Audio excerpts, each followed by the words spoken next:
பரிசுத்த வேதாகமம் நாமும் நான் தான் பரிசுத்த ஆவியானவர். வேதாந்தத்தில் நான் என்ன செஞ்சேன்னு உங்களுக்கு தெரியுமா? வேதாந்தத்தை எழுத சொன்னதே நான் தான். பழைய ஏற்பாடு 39, புதிய ஏற்பாடு 27, மொத்தம் 66 புத்தகங்கள். பழைய ஏற்பாடு 32 ஆசிரியர்களும் புதிய ஏற்பாடு 8 மொத்தம் 40 ஆசிரியர்கள் மேல் 1600 ஆண்டுகளுக்கு எழுதி முடித்தனர். கிமு 1500 400 வரை, கிபி 48 100 வரை 40 ஆசிரியர்கள் வேறு வேறு சூழ்நிலையிலிருந்து எழுதினாலும் அதன் நோக்கம் ஒன்றாக இருக்கும். எந்த தீர்க்க தரிசனமும் சுயதோற்றமோ பொருளுடையதாயிராதென்று அறிய வேண்டும். பரிசுத்த மனுஷர்கள் பரிசுத்த ஆவினாலே ஏவப்பட்டு பேசினார்கள். வேத வாக்கியம் தேவ ஆவினாலே அருளப்பட்டு இருந்தது. பரிசுத்த வேதாந்தின் மூல பாஷையான அரமிக், கிரீக், எப்ரூ மொழிகளில் எழுதப்பட்டது. ஆமேன். பழைய ஏற்பாடு நான் தான் மோசே, நியாயப்பிரமாணம், புத்தகமான பஞ்சாகமங்கள். அது என்ன தெரியுமா? ஆதியாகமம் தோற்றம், ஆதாம் முதல் யோசேப்பு வரை. யாத்திராகமம் இஸ்ரவேல் ஜனங்கள் யாத்திரையாக எகிப்துக்கு செல்லுதல். லேவியாகமம் பரிசுத்த ஆசாரியின் ஊழியம். எண்ணாகமம் கோத்திரின் எண்ணிக்கை மற்றும் கானானுக்கு செல்லுதல். உபாகமம் உடன்படிக்கை நிபந்தனை. ஆமேன்.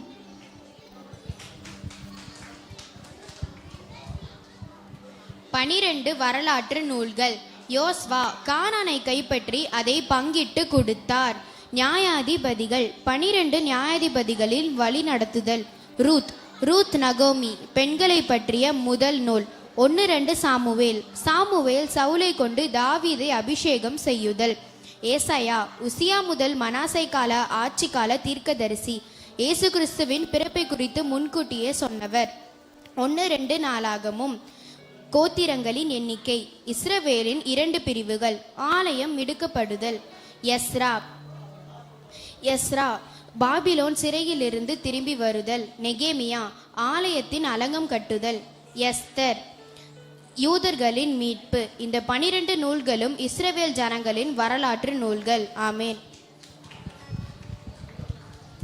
5 கவிதை நூல்களும் பாடல்களும். யோபு பாடலின் மத்தியில், விஸ்வாசம், சங்கீதம், ஆசாப், தாவீது, சாலமோன், கோராயின் புத்தி, இன்னும் பல கவிஞர்களால் ஆன எழுதப்பட்ட துதியின் கீதங்கள். சாலமோன் நீதிமொழிகள், ஒழுக்கத்தையும் ஞானத்தையும் பற்றி பாடல். பிரசங்கி தேவனில்லாத வாழ்க்கையின் வெறுமை பாடல்கள். உன்னத பாட்டு நேசருக்கு முன் இடையே இருக்கும் அன்பின் பாடல்.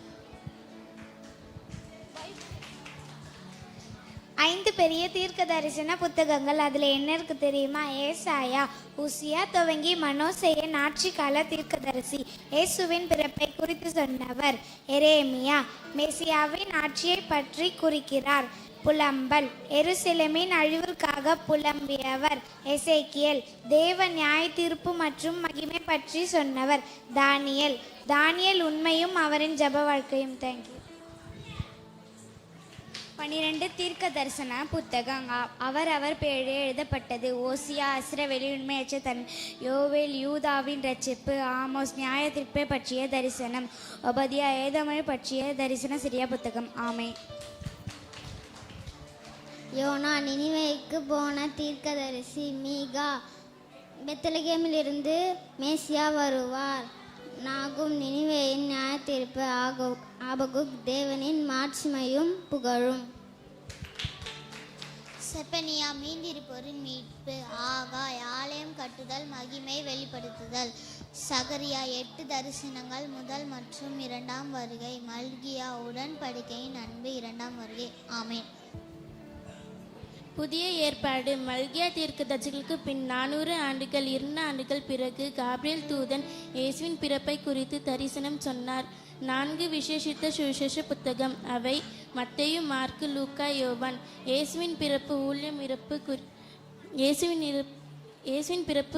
இறப்பு குறித்து தரிசனம் சொல்லும் புத்தகங்கள். ஆமீன்.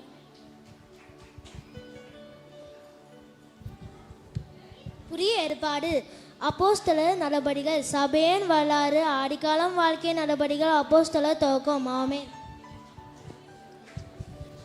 அப்போஸ்தலரான பவுலின் 14 புத்தகங்கள், அதில் ரோமர், 1-2 கொரிந்தியர், கலாத்தியர், எபேசியர், பிலிப்பியர், கொலோசியர், 1-2 தெசலோனிக்கர், அப்போஸ்தலரின் 3 மிஷனரி பயணங்கள், நிருபங்கள், 1-2 தீமோத்தேயு, தீத்து, பிலமோ, நாம் கற்றுக்கொள்ள வேண்டிய போதக நிருபங்கள், எபிரேயர், பாஷையை பற்றி நூல்கள். தேங்க்யூ. யாக்கோப்பு மெய்பக்தி விசுவாச வாழ்க்கை பற்றி அறிதல். 1-2 பேதுரு பரிசுத்தத்திற்கான அழைப்பு. 1-2-3 யோவான் கிறிஸ்துவ வாழ்க்கையும் கிறிஸ்துவுக்கு ஒப்பான வாழ்க்கையும். யூதா விசுவாசிகளுக்கான புத்திமதி.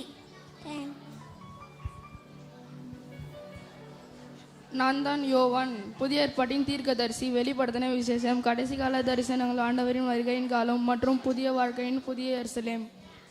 ஹாய் ஃப்ரெண்ட்ஸ், இது வரைக்கும் நம்ம பைபிளில் உள்ள 66 புத்தகங்களையும் பற்றி அழகாக பார்த்தோமா? இப்போ நானும் எங்கள் ஃப்ரெண்ட்ஸும் சேர்ந்து பைபிளில் உள்ள அந்த புத்தகங்களை பற்றி ஒரு அழகான ஒரு பாடல் பாடுறோம். கேட்குறீங்களா? பாடலாமே. பழைய ஏற்பாடும் புதிய ஏற்பாடும் சேர்ந்ததுதான் வேதாகமம். ஆதியாகமம், யதிராகமம், லேவியராகமம், என்னாகமம், உபாகமம், யோசுவா, நியாயாதிபதிகள், ரூத்து, சாமுவேல் புத்தகம் 2, ராஜாக்கள் புத்தகம் 2, நாளாகமம் 2, எஸ்ரா, நெகமியா, எஸ்தர். பழைய ஏற்பாடும் புதிய ஏற்பாடும் சேர்ந்ததுதான் வேதாகமம். யோபு, சங்கீதம், நீதிமொழிகள், பிரசங்கி, உன்னத பாட்டு, எசையா, எரேமியா, புலம்பல், எசேக்கியேல், தானியேல், ஓசியா, யோவேல், ஆமோஸ், ஒபதியா, யோனா, மீகா, நாகும், அபக்குக், செப்பனியா, ஆகாய், சகரியா மற்றும் மல்கியா. பழைய ஏற்பாடும் புதிய ஏற்பாடும் சேர்ந்ததுதான் வேதாகமம்.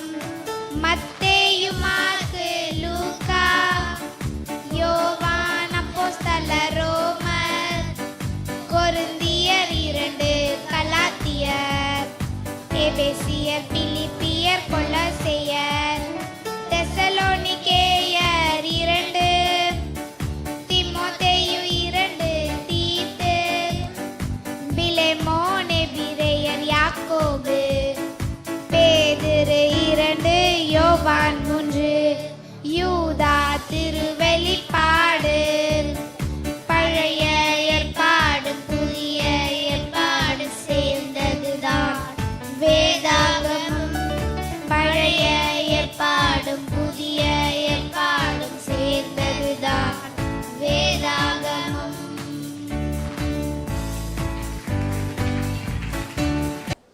ஹலோ, எல்லாரும் என்ன மறந்துட்டீங்க? நான் தான்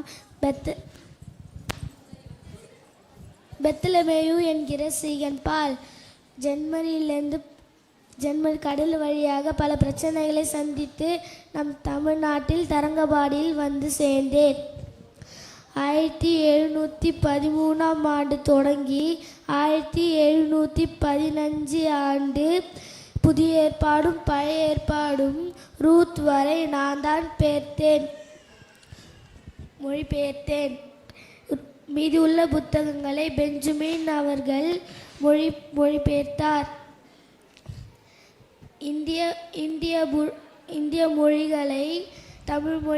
இந்திய மொழிகளை முதலில் தமிழ் மொழிதான் வேதாகமும் பெயர் பெற்றது. ஸோ நாம் தினமும் வேதாகமத்தை வாசிப்போம். நேசிக்கிறவர்கள் அதை வாசிப்பார்கள். தேங்க்யூ.